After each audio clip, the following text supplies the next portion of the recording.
Kate Shemirani calls herself a natural nurse in a toxic world. Her Facebook page has over 50,000 followers, and her recent videos have mostly been promoting conspiracy theories about the coronavirus pandemic. But Kate has been spreading misinformation about healthcare on social media for at least 2 years. So let's take a look.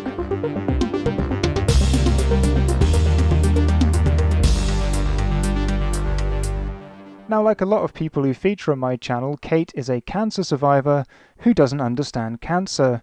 She's made quite a few videos discussing the fact that she refused chemotherapy and other conventional treatments for her breast cancer, and instead credits her ongoing survival to the Gerson therapy, which is an unproven treatment consisting of juicing and coffee enemas. But let's hear it from Kate. When I was 46 years old, I was diagnosed with lobular invasive grade 3 breast cancer. Following surgery and really researching my condition, I declined chemotherapy, radiotherapy, tamoxifen, Zoladex in favour of the Gerson therapy, the full Gerson therapy for 2 years, 13 juices a day, 5 coffee enemas, lots of supplements, vegan, fat-free, salt-free, sugar-free diet. And I'm now 53. And in great health. So do we need to invoke the Gerson therapy to explain Kate's ongoing survival? No. The surgery alone would have been enough to give her a great chance of surviving years past a diagnosis. So you might be wondering why she was offered further treatment at all. Well, let's use this handy tool provided by the NHS to answer that question. Okay, so all we're going to do to use this tool is add in as much information about Kate's cancer as we know. Now, first of all, we know she was 47 when she was diagnosed. We don't know if she was menopausal, and for her ER status that would have been positive since she was offered hormone treatment. HER2 and Ki67 are also both unknown. For her invasive tumour size, I'm going to put 12 millimeters, which is a median value I took from this paper. We know that her tumour grade was 3, and we know it was detected by symptoms since she found a lump. When it comes to positive nodes, again, we don't know that, but I'll put in 0 for now and we'll come back to it later.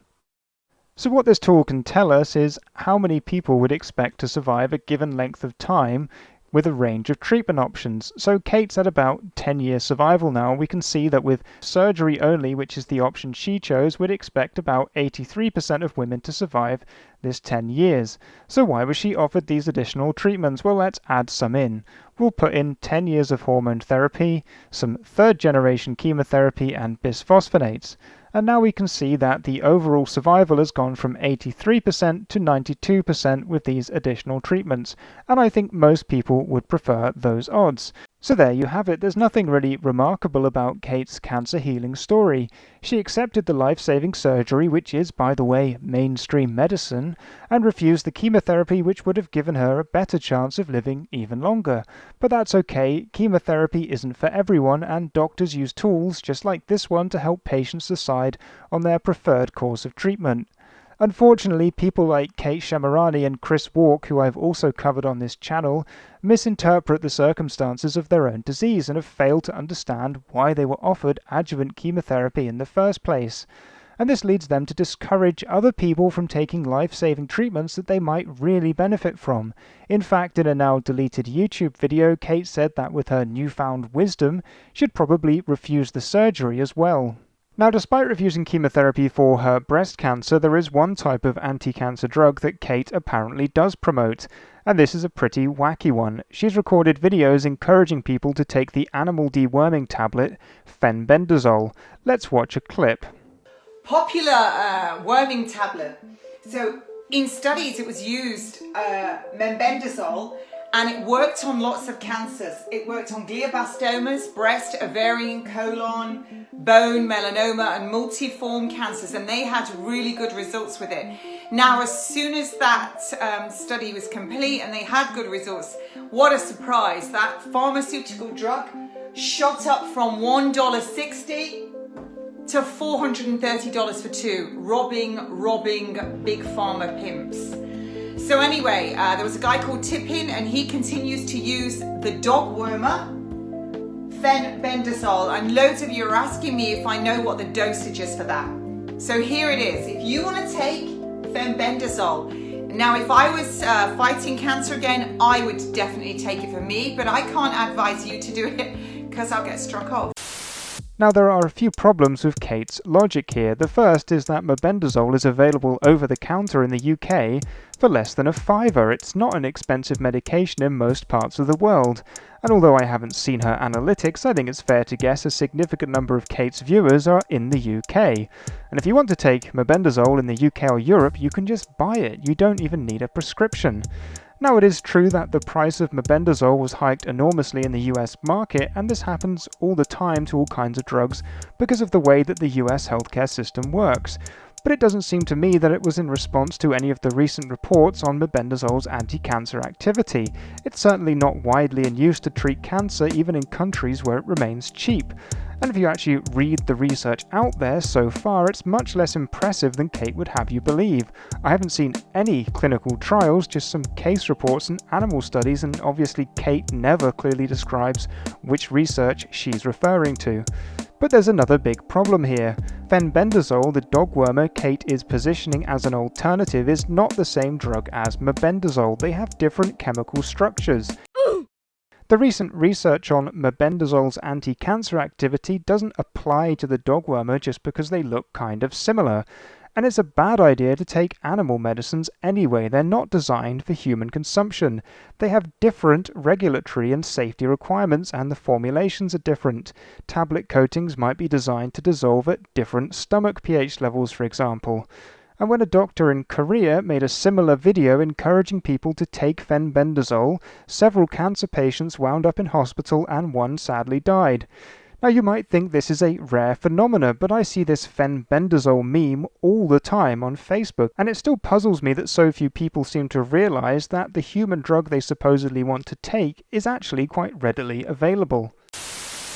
Now, although Kate is quite happy to suggest her followers sink just about as much dog wormer as they can handle, she's mightily concerned about the chemicals found in vaccines. She recently uploaded this skit where she listed off some ingredients and their supposed dangers. Now, I'm not going to go through all of them because a few in particular caught my eye. Okay, so what's in that? Oh, well, here we are. Well, we've got some phenol. Now, Hitler loved phenol because it explodes the cells and causes instant death. And we've got some urea, and we use urea in abortions, therapeutic abortions, mind. So Kate's first scary chemical is phenol. It's found naturally in the human body. The normal level of phenol in urine is around 30 mg per litre. In its concentrated form, it was also one of the first effective antiseptics, and it's still used in that capacity today. It gives the distinctive smell to TCP. Now, the Nazis may well have used it to kill people in the Holocaust, but they also used rope to hang people and dirt to bury people alive. There's nothing specifically sinister about phenol. And the second chemical she mentioned there is urea. Again, urea is used in abortions, but so is sodium chloride or table salt. And urea, like phenol, is a natural constituent of the human body. Normal concentration in the blood might be around 200 mg per litre. And in its concentrated form, it's used for treating various skin conditions. We've got potassium chloride. I particularly like this one because it's used in executions, chemical executions. We've got some of that. So Kate is correct here. Potassium chloride is used to stop the heart in lethal injections, but it's only dangerous if you inject very large amounts of it intravenously. Kate, of course, wants to make it sound scary, but potassium chloride is essential for the function of all of your cells. It's perfectly safe to eat, and you'll find it in low-sodium salt substitutes, for example. It's not even that unusual for people with low levels of potassium to be given it intravenously, so there's no reason to be concerned about the tiny volumes injected during a vaccination. Now, Kate mentions a few other chemicals and concerns about vaccine ingredients that aren't quite as laughably stupid as fear-mongering over essentially harmless excipients, but they're all just copied from the usual anti-vaccine talking points, and the fact that they're mixed in with these offensively illogical arguments should give you some clue as to how seriously they should be taken. Perhaps I'll cover them in another video. But I want to move on to something that is actually quite scary. It's the most poisonous substance known to man, and a few teaspoons would be enough to kill everyone in the UK. It's a substance so toxic it's transported on private jets with a security detail. It's produced in secretive laboratories by fermenting dangerous bacteria. I'm talking, of course, about the botulinum toxin used in the Botox injection. Yes, Kate Shemirani doesn't seem to believe in using injections to provide immunity to dangerous diseases, but she's quite comfortable injecting the botulinum toxin to provide immunity to wrinkles. And just to be clear, the botulin toxin is an extremely dangerous substance, but the Botox injection is safe for its intended purpose because it's very dilute. As you can see, it's very easy to make anything sound dangerous if you're willing to ignore one of the most basic principles of toxicology, that is, the dose makes the poison. Honestly, I think the fact that Kate is uploading these skits where she tries to make potassium chloride sound scary while her day job as a cosmetic nurse involves injecting literally the most poisonous substance on the planet into people's faces indicates that she's being quite dishonest with her viewers. On the other hand, perhaps she is just an exceptionally gullible person. And to be fair, I don't think there's a single health-related conspiracy that Kate Shemirani doesn't subscribe to. She's uploaded several videos about fluoride in the water supply, and apparently she distills all of her own tap water. But if she had just looked on her water provider's website, she could have easily found that they don't add any fluoride.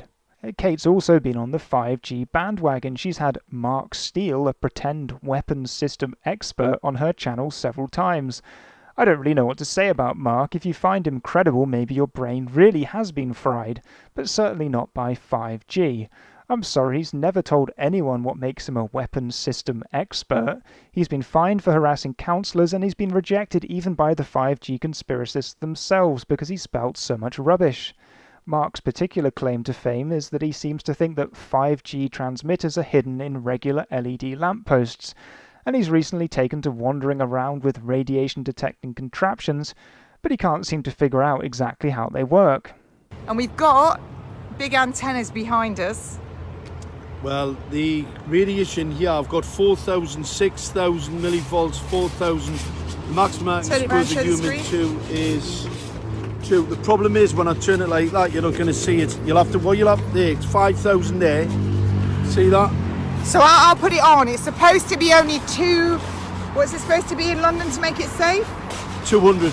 200. And my 3,000 there, 3,000. 4,000. So you're bouncing around significant. Now, as far as I can tell, Mark's never bothered to explain what he thinks this device is telling him. He just ambles around reading out numbers on the screen, but even a casual viewer should be able to spot the decimal point he's not mentioning.